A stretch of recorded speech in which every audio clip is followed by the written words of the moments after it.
What's going on, my good people? We're back at it again, live and direct. We got Mr. Thomas in the building again. And he came back to give us a little insight, some more insurance information, what you can expect, what you cannot expect out of your insurance company. So let's get into it. So what's going on, Mr. Thomas? Doing well, man. How about yourself, man? We're gonna try this again. Yes, sir. Yes, sir. So, what schools you go to? Starting from elementary. Start from elementary. So I went to a couple of elementary schools. Arthur Elementary, North Roebuck. Okay. Then I went to Martha Gaskins for middle school and Clay Chalk for middle school. Okay. Then I graduated at Irwin Center Point High School. Okay. Okay. So, after high school, what college did you go to? I went to Savannah State University.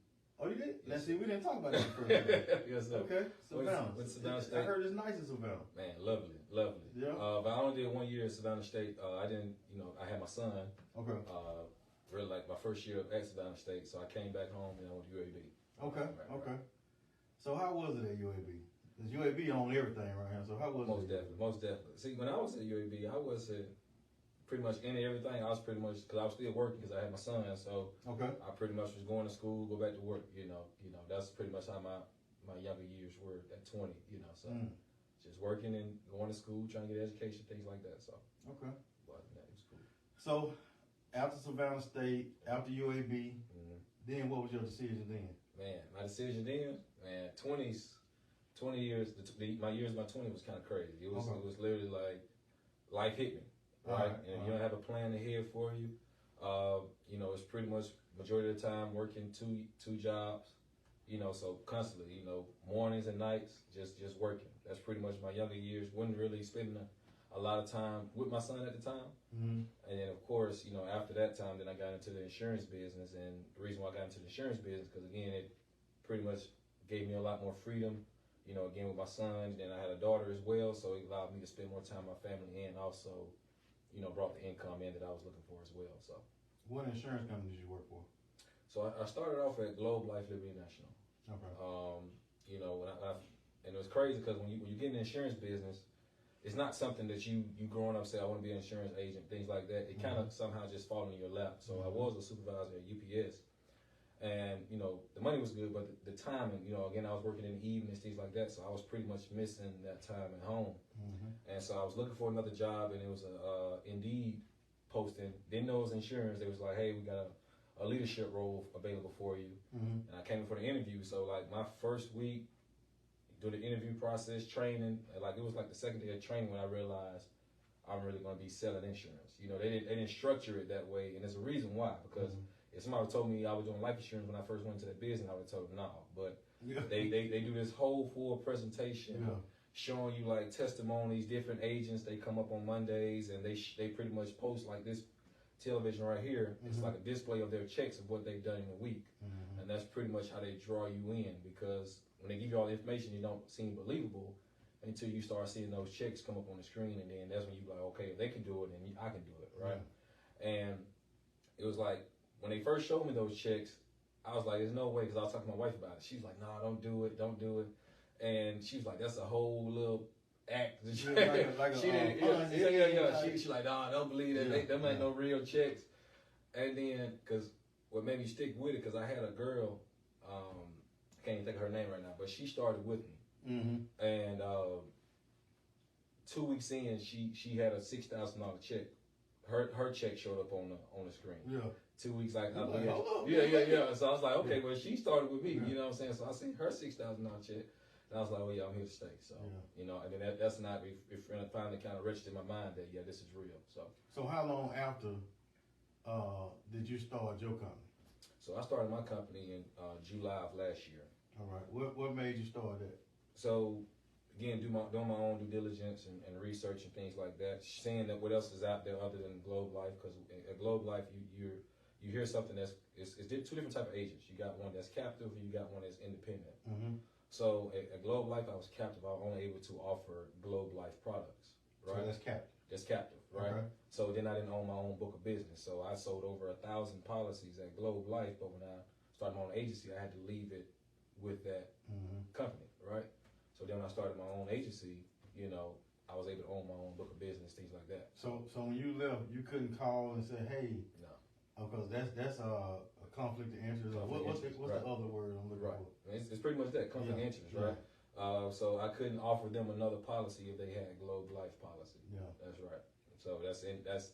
What if they just decide, I don't want Globe Life no, I just want. So in the fine print is saying that I can't call them. Non-compete. Non-compete. Yeah, that's what it is. What I'm trying to say. Non-compete. Yeah. That's exactly what it is. So pretty much what they're saying is I can't call you and tell you to. But they can call you and say, I want you to be my insurance agent. They can, right? Okay. That's correct. That's correct. So that's pretty much how I was. And that's the independent side. Most definitely. Okay. So like I said, if I was to stop selling today, I could still, you know, pretty much have those clients. It's pretty much how it works. So what are some of the steps, like for insurance agent that's on our timeline or whatever? What are some of the steps to start your own insurance company? I mean, one, you have to get licensed, you know, because again, it's something you have to get licensed in. But what's so amazing with the company is that you can start with a temporary license. I know you get your, you know, if you become a realtor and things like that, you actually got to go through a course and things like that. But as a life insurance agent, you're able to, you know, start with a temporary license, and that lasts like 6 months. And that kind of gives you a feel of it to see if it's something that you be interested in. Then you just get your permanent license, and you have to hit a certain amount of production to actually, you know, own your own agency and things like that. So, yeah. Okay, so after you get your license, then you can go just find your building and start your agency. Right. So, but you don't necessarily have to have a building, because I don't have a building. You know, of course, I have a lot of agent partners on my team. I think we're probably like at 15 or 16 as far as agent partners on my team. You know, some of them have already started their agencies as well. But we don't operate in a building. Everything is like remotely. You know, I don't want to. My thinking is I don't want to spend money on a building where I'd rather you be out working instead of taking time and come meeting and things like that. We can do Zoom calls and all that for that. So everything is kind of like just remotely. So you're independent. So, you know, of course, I'm just here to mentor, train, pretty much follow the system, things like that. But other than that, you know, you do your own thing. We supply the leads for you and everything like that. So. So you're 30 years old, right? Correct. Okay. What's the youngest agent that you have seen? Youngest agent? 18. Really? 18. Because I work with a company that's called Senior Life. Our CEO, his name is Juan. And Ron Powell, he started at 18, and he bought Senior Life at age 30. So the one of the first things people will tell you, agents will tell you, I wish I would have started this sooner, because again, the more years you put in, more clients you have. Because again, with life insurance, you know, that's a monthly payment. As they continue to pay monthly, a portion of that is still you're getting paid off of that. So if you start at 18 and you're 30, residual income. Yeah. So you're 30, you only got over 1,000 some clients. You're still getting paid off of those clients that's still on the book when you started at 18. So a lot of people wish they would have started at a younger age, but me personally, I don't wish I started at a younger age, because I'm glad how everything planned out. Because I wouldn't be mentally ready for that at 18. You know, because it's no physical, it's 100% mental, 0% physical, right? And you have to deal with people in general where they want to think about it. They'll inbox you saying, "Hey, I want life insurance," and then after that they give you their number. You try to call them, they don't answer the phone. You know, some people might not want to deal with those, you know, certain people who's looking for this information. You know, some people are literally kind of like sometimes waste your time. You know, they'll get all the way up to the asking for the card number to pay, and then they like, you know what? No, I don't want it. And when they don't even say they don't want it, they just say, "Let me think about it." That's what they like to say. So sometimes when you hear those objections, what we call them, that can mentally put a toll on you, because again, it's a business, so it's all commission. There's no guarantee. 100 no's and 1 yes. Yeah. And change the whole game. Right. So of course, there's that law of activity, you know, things like that. So again, as many no's as you get that 1 yes, that's all that matters. It's getting close to yes. But some people don't understand that. So, and I tell people all the time, like in this business, pretty much people get paid weekly, bi-weekly. You're technically working without getting a check until the end of the week. So in the life insurance business, entrepreneurship in general, you don't get paid until you get a sale. So that sale might come the second day, but you go that one day without getting a sale, knowing you didn't get paid, that can mentally do something to you where you want that guaranteed check. So sometimes mentally, it's not for a lot of people. Do you do any training as far as like training people how to do what you do? Yes. You know, like I said, on Sunday, I host my training calls on Sundays with everybody on my team. Okay. Again, because when you take on that leadership role, you're pretty much the blueprint. So they want to see what you do. So you show them what you do, and then you pretty much show them the steps of what to do. Because we tell everybody, if you work 40 hours a week, I don't even work, you know, pretty much actively in the field 40 hours. But if you was to work 40, again, it's just a number game. More hours you put in, more money you make. So, and again, we just tell them like different experiences, certain type of clients you will meet, because everybody have different characteristics, you know, when you meet with people. So all that's just put in the training, product training, making sure you know the different products that we offer, you know, and making sure you can explain that to someone that's interested, you know. How about mentor program? Do you have like mentoring program that you've done like in the schools or to some young people, something like that? Have you started in that? Not necessarily. Well, not necessarily. So I'm big in coaching and training. So I know you say you're a coach, right? Right. What type of coach are you? So I was, you know, at first I was doing speed and agility. You know, I was doing it with my mentor. So you're a physical trainer? Speed, most likely, yeah, you can say that. Okay. You know, so but speed and agility. Okay. Because you know, a guy that he was like a father figure to me. His name is Jeff Jackson. You know, he pretty much helped me out when I was in high school because I didn't know about when growing up. When I was playing football, all I knew was going to practice, playing in the Friday Night Lights games, go home. But he introduced me as far as that extra training outside of football practice and things like that. And that's what most kids do. They just go to football practice, train.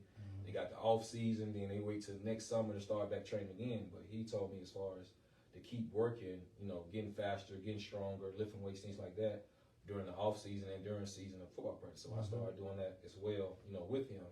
So the younger athletes in Birmingham, and we started training them on speed and agility. Then I started coaching for my son's football team. He played for Clay Chaffel.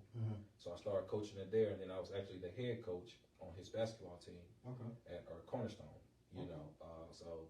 And I pretty much, you know, taught the kids, you know, as far as like mentoring them as well, as far as having positive attitudes and things like that, and just life in general. So that's pretty, as far as mentoring, that's pretty much. Yeah, I mean that's yeah. I mean that's good. That's good stuff. Right. I mean our young people need some mentors, and you know, especially our young men. You know, right. So that's good stuff, man. I mean, so you know, we have a lot of young men that's just playing sports. Right.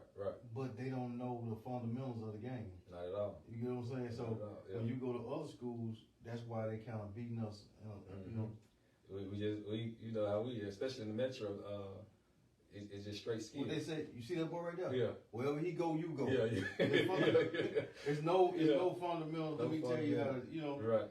But you do have some great coaches out here, you know. But yeah, most definitely. I mean, it's more so the fundamentals and and just like you said, after the game when you're not on the field, and when you get off the field, but what you do in your spare time. Yeah. When the summer's out, what you doing your whole summer? Right. You just sitting at home? Yeah, sitting at home playing the game, and then guess what? 7 months to pass in July. All right, now you can try to get back in shape. You're supposed to already be in shape. You're supposed to already be. Yeah. But you know, that's something I tell. I spoke at a lot of schools, name the high schools. That's something I tell them. Don't wait till you get to the 12th grade to try to hurry up and try to fill out your fast food and try to fill out. That's everybody. But that most of them. I'll say most. That goes back. Yeah. To the leadership in the school. We say it started at home, but see, like when you look at it like that, then now they're trying to hurry up and do this. Right. But you should already have programs in place in the 9th grade for them. Right. Instead of waiting till the 12th grade, and now you're trying to hurry up and get them fill out the FAFSA, fill out for the scholarship. They in the 12th grade now. Right. I mean, I ain't saying it can't happen. Right.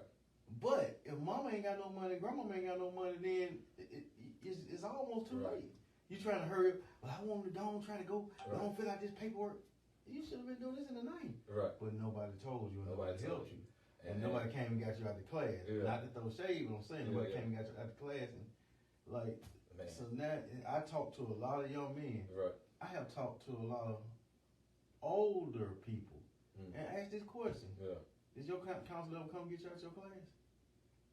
No, not at all. Not at all. No, Exactly. not at all. Yeah. Because I graduated 2012, and you would hear some people, not the, I ain't gonna say that the right people, but some people would tell you what you should be doing as a high school athlete.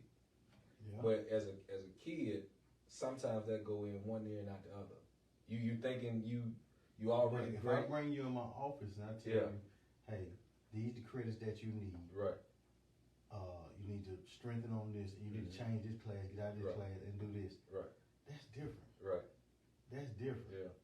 You know, that's taking time out. Yeah. With our children and really like structure. So I had some athletes that I was talking to about that.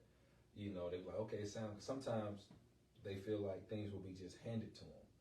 But when that's the way society, that's the way the TV, that's the way everything has made it like, oh, you an athlete? Oh, man, you straight. Yeah, you straight. But it ain't really like you got your mamas and your daddies proud of you for having a 50-yard game. You thinking that's cool. You know, yeah. But when you get to Alabama, you can't read those plays. Right. You get what I'm saying? Right. That's when the real life hits you. You like, whoa. You the man that play chalk. You the man at Irvin. You the man at Carver. But when you get around some people that was the men too, you know what I'm saying? Like they was it too. Right. Then life hits you like, man, I wanted that position. Right. You can't read the plays. Yeah, because you think you want to compete with the people you're going against, but you exactly. competing with 3 million other people. Yeah, on that's looking for that. Man, I went to Woodlawn and I asked, I said, how many athletes? They raised their hand. I said, okay, cool. I said, how many basketball players? They raised their hand. I said, there are only 450 jobs in the NBA. So that means you got to be extraordinary. Right. I asked how many NFL players. I mean, how many football players? Right. I said there are only 1,600. I think 35 jobs in the NFL. So that means you got to be extraordinary. Right. That means you got to listen, you got to learn, you got to get it, you got to, you know what I'm saying? You can't give up. You can't. So that's the difference. That's the stuff that we don't know. Right. In our community, you know what I'm saying? And then with them scouts, they looking at what you don't do right, other than what you. But if you've never been taught that, you know what I'm saying? Right. But if you extraordinary, they're like, we can teach you. Yeah. You know what I'm saying? So that's like with insurance, right? Right. So insurance, we kind of feel like if we get some insurance, we finna die, and that's our thinking. We feel like we're gonna get just enough insurance just to bury us, rather than go ahead on get you some insurance so you can let your children live afterwards. Right. Go ahead on get some insurance so you can borrow from. Right. Go ahead on get a trust. Right. You know what I'm saying? We don't have those conversations. We don't have because we think if we had a conversation. Right. When you said, hey, we want to talk about life insurance. Oh, I don't want to talk about that. I don't want to talk about that. But they don't want to talk about it when something happens. Yeah. Then they ready to get it. Because in this business, you're going to hear those crazy stories when people call you and say, hey, I think my son is getting ready to pass away. Can I go ahead and get life insurance on him? It's too late then, man. It's not too late, but it's not going to be what you think it is. Okay. It's not too late. We can cover anybody from age 0 to 85, regardless of what's going on. I don't, like I said, if you got life expectancy of less than 2 months, you can get a policy. It ain't gonna be what you think, but you can get a policy. Well, better go ahead and get a policy on little red. You seen that boy carrying the AR-15? Yeah. Oh, y'all don't want to hear that. They know what city we live in. They don't want to hear that. They know what city we live in. Better go and get a policy on them. Yeah. So you know, this not something you want to procrastinate on. Again, it's just what we call it, just transferring the risk, right? Do you want to get a policy for less than $1 a day, and make sure your family's straight, don't have to worry about nothing? He got a policy for less than $1 a day. Correct. Yeah. He got a policy for less than $1 a day. Less than $1 a day. But some people don't want that. They're ready to spend that $10,000 for that funeral. They be in the negative 10,000. Yeah. GoFundMe's and raising it. Yeah. So mama didn't have no insurance. Right. You hear it all the time, man, and that's just the life, the world we live in. Man, mama had a policy. Yeah. Mama had a policy. You just ain't tell the family, man. Yeah. You found it. You got on there and found a policy. Sometimes too, the family may have a policy, but they don't let the beneficiary. I'm talking about that old slick sister. Oh yeah. She didn't get out there and found a policy for everybody. Well, she didn't have no. I don't know where. Oh, she just kept the money. Yeah, because I'm doing too much today. Yeah. Okay, whatever. Life insurance is a check, right? It's the water. Life insurance is just a check, right? It's a cash check. So that when that policy, that claim pay out, they just gonna get a beneficiary the check. And the beneficiary decides on what they want to do with that money. I know, but don't nobody know she got it. She got it, did it? Yeah. Only she knows where mama had. You know what I'm saying? So she might say, "Mama ain't had nothing. She got a whole $10,000." And then they call you. Yeah. That's client insurance agent privilege. Yeah. I can't tell y'all You nothing. can't tell nothing because the other people might not even know what the company with. Yeah. Who she got a policy with. Exactly. Yeah, so it's like over $1 billion of unclaimed really? of claims. You know, last time I told you, my grandmama had a policy, and that man used to come around and collect from that policy Right. every week. Right. Oh, every week, every 2 weeks. Right. Come to find out, man, he had everybody policies and he smoked the money up. Mm. Oh yeah. Yeah, he smoked the money, and the insurance company's not liable for that. Right. He smoked the money up, man. I think it's only. And he was a nice man. I liked him, man, but. You know, when I got grown and started going around, started seeing, like, what he doing down here? Mm. And it was just like, when I found out, man, he smoked that one up. So he stopped that. So they had a booklet, and you used to have to write, like how much they paid. Right. You know what I'm saying? And at that time, you pay, like you say, you got a policy less than $1 a day, right? Mm-hmm. At that time, they had $2. So they've been paying this $2 for a long time. Right. Once they paid him $2, he didn't collect from everybody. Then later on in life, man, them policies, man, be about $400 or $500. Wasn't nothing. Right. Most it's crazy, man. Yeah, but it's like I said, it's if you know what you're doing, it's definitely a beautiful business. It's a great thing to have. You know, it can be very creative in the life insurance business. Life insurance policy can be very creative as well. So. Is that the only insurance you do? Life insurance. As of right now, yes. So I was working on doing my property and casualty. I was working with Miss Reed at the Reed Agency. Okay. Yeah, I was working with her. She, we was pretty much going to do some business together. Whenever I get my property and casualty license, allow me to offer rentals insurance, car insurance, home insurance, things like that as well. So that's in the process of this year. But right now, just focusing on the life insurance side. Mm. Right. Mm. Man, so what else? What you got coming up? Coming up, man. I'm just still building, man. Again, just getting more agent partners on my team, getting more clients. Definitely blessed. Been a blessed year so far. First quarter been amazing with us right now. We helped over 100 families so far this year alone. Again, we're just trying to multiply that by at least times 2 or 3. So you helped over 100 families this year? This year so far. But last year you helped how many? 353, I believe. 353 families get insurance. Right, from July to December. That's great, which is a drop in the bucket, but that's great. Right. Yeah, because we need to get some insurance. Yeah. So, again, like I said, most people that reach out to us are the ones we call them motivated buyers. They're the ones that pretty much just had to bury somebody and then reach out to us. Those are the main ones. So that reach out to us. Less than $1 a day. Right. How much is that a month? Once you add it up. $30. $30 a month. Right. So I can get some life insurance for $30 a month. Right. You get it for $20.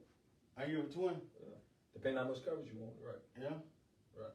But of course, when you get it at a younger age, that $20 a month could be a lot of coverage compared to somebody waiting until they're 80. So. It just depends. It's like the stock market. Get it while it's low, while you're young, If one of y'all will let me get life insurance on y'all, I'll pay my own premium. has to be insurable interest, what we call it. Insurable interest. Look out for somebody else sometimes. Right. Yeah. Insurable interest. Oh. Yeah. You gotta be like a family member. Oh, I can't get an insurance policy on somebody?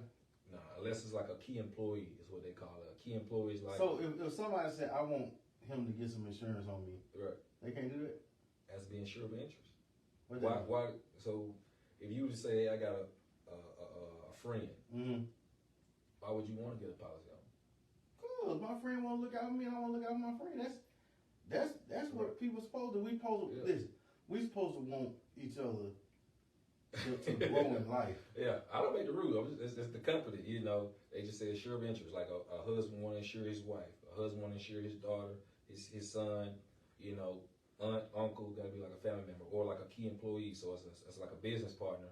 So you might want this insurance policy to replace the income that he was bringing in as far as what he knew what to do in the business, or to replace him as far as doing marketing for. I spend my money, and the insurance company can tell me what I can spend my money on.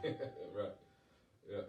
So, I mean, like I said, you got to be insured of interest. You know, some people get crazy with these insurance policies. You know? So you're saying, if I get some insurance policy on one of my people, something happened to them, I'm a person of interest. Insurance company gonna turn to the FBI if something happens to that person, especially in a quick. What if they just die of natural causes? Yeah, I'm just saying that's fine as long as it's insured of interest. But they gon' if somebody, because again you have something that's called an incontestability period when that person passed away before 2 years. So if somebody passed away before 2 years, the insurance company dig deep into why did that person pass away, you know, that quick. So they're gonna see, you know, if anything was happening, you know, suicidal. Did they have any misrepresentation in their contract? You know, what made that person pass away, you know, quickly? And then if you got that policy on your friend, then yes, you may possibly be, you know, A personal interest. personal interest. Wow. Yeah. That's too much. Yeah. So like I said, if it's some insurable interest, what we call it, you know, then that's fine. Right. Man, look, I appreciate you coming back. Okay. And today, I'm pretty sure, because you know, we hit 1,000 just off the little 3 seconds. Right. Yeah. So again, I'm glad you had me back, man. Yeah, man. I know we You were trying to come figure back out another anytime. time to, you know, to get this Man, together. we so. worked this thing. Yeah. I got a few people, man, that they want to come back. So Okay. anytime you want to come back, it's cool. Oh yeah, that's cool. You know, That's cool. And I appreciate you. You know, thank you for just being so patient. Oh yeah, no problem, man. No problem. Thank you for having me, man. And as always, I appreciate you. Please like and share. Thank you for supporting. Like and share. I want to give a shout out to my sponsor, Green Acres Chicken Downtown, Green Acres Chicken Inslee, Green Acres Realty Enterprising, Yo Chef Surf and Turf, and Partners Tires. Go to Partners Tires, ask for Michael, and let him know you saw this podcast, and you might get a discount. You never know. So as always, I really appreciate you. Thank you so much for tuning in, and we out.